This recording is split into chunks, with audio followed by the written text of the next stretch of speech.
পাঁচকে এক এবং পাঁচ ছাড়া আর কিছু দিয়ে ভাগ করতে পারছি না, তাই তো? বেশ, তখনই কিন্তু এ বলবে আমি মৌলিক, মানে মৌলিকের যোগ্যতা অর্জন পাস করলো। কিভাবে বুঝলাম?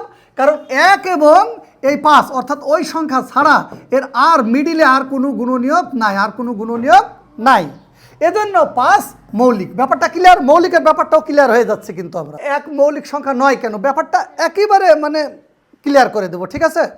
একটু অল্প সময় খেয়াল করবা যে এক মৌলিক সংখ্যা নয় কেন।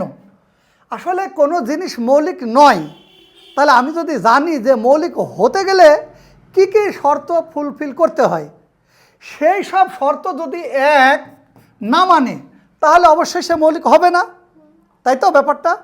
আচ্ছা, একটুখানি দেখি আমরা। ধরো আমি এখানে 5 লিখলাম, এই 5কে কী দিয়ে নিঃশেষে ভাগ করা যাবে? এর আগে আরেকটু ভালো হয় যদি আমি 4 নিই। আমরা জানি এই 4কে পৃথিবীর সব সংখ্যাকে 1 দিয়ে নিঃশেষে ভাগ করা যায়, তা আমি লিখলাম একে 1 দিয়ে ভাগ করা যায়। আমরা জানি যে কোনো সংখ্যাকে ওই সংখ্যা দিয়ে নিশ্চয়ই ভাগ করা যায়, মানে অবশ্যই এই সংখ্যাকে 4 দিয়ে ভাগ করা যায়, তাই না? কিন্তু এইখানে এখন ঘটনা হচ্ছে এই 1 এবং 4 ব্যতীত আরও একটা জিনিস আছে 2। এই 2 দিয়ে ভাগ করা যাবে না 4কে? Yes, very good.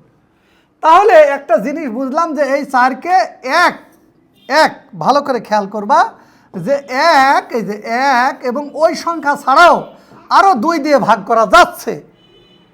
ভালো কথা। দেখি আমরা, যেমন 8কে আমরা আগে দেখি, 8কে 1 দিয়ে তো ভাগ করা যাবে, আবার কি 8 দিয়েও ভাগ করা যাবে। আরও কি দিয়ে ভাগ করা যায়? অবশ্যই 2 দিয়ে যাবে। কয় দিয়ে যাবে বলো?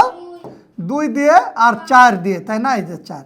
অর্থাৎ আমরা আবারও বলতে পারি যে এই 1 এবং 8 ছাড়াও এর আরও গুণনীয়ক, এদেরকে গুণনীয়ক বলে, 2 এবং 4 রয়েছে। কি 2 এবং 4 রয়েছে?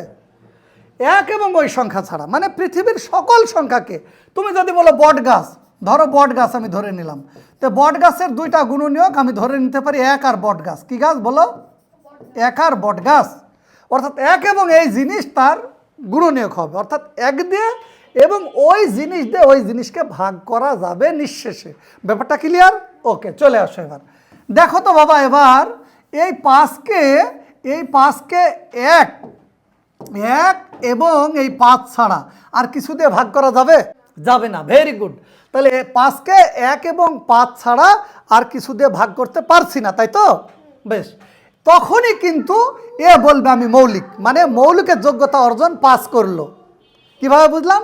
কারণ 1 এবং এই 5 অর্থাৎ ওই সংখ্যা ছাড়া এর আর মিডিলে আর কোনো গুণনীয়ক নাই, আর কোনো গুণনীয়ক নাই, এজন্য 5 মৌলিক। ব্যাপারটা ক্লিয়ার? মৌলিকের ব্যাপারটাও ক্লিয়ার হয়ে যাচ্ছে। কিন্তু আমরা যদি বলি 7 মৌলিক কিনা, 1 এবং 7 ছাড়া আর কিচ্ছু দিয়ে ভাগ যায় না, অর্থাৎ এর মাঝে আর কোনো গুণনীয়ক নাই, এখানেও নাই, এখানেও নাই, কোথাও নাই, আর কিছুই পাচ্ছি না।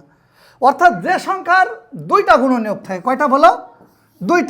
2টা গুণনীয়ক থাকবে, সেই মৌলিক হবে। কারা কারা? 1 এবং ওই সংখ্যা। এবার আমি চলে আসি যে 1-এর ব্যাপারটা দেখি তো। 1-এর 2টা দেখি তো গুণনীয়ক পাই কিনা। আমরা জানি মৌলিকের 2টা গুণনীয়ক 1 এবং ওই সংখ্যা। খুব খেয়াল, একেবারে পানির মতো একবার ফালতু বানিয়ে দেবো। দেখো, খেয়াল করো, 1কে 1 দিয়ে ভাগ করা যায় না বাবু? যায় কি না?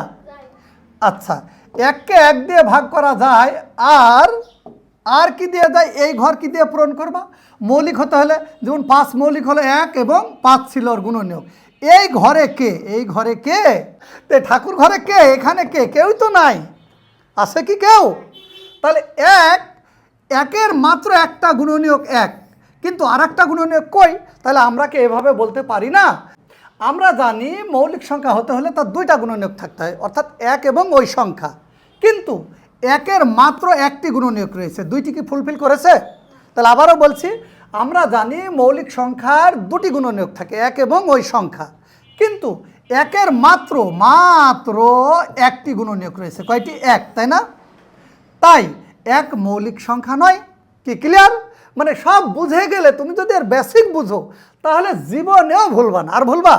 আবার বলছি যে মৌলিক সংখ্যার কয়টি গুণনীয়ক থাকে? 2টি, 1 এবং ওই সংখ্যা, কিন্তু 1-এর মাত্র 1টি গুণনীয়ক রয়েছে, বিধায় 1 মৌলিক সংখ্যা নয়।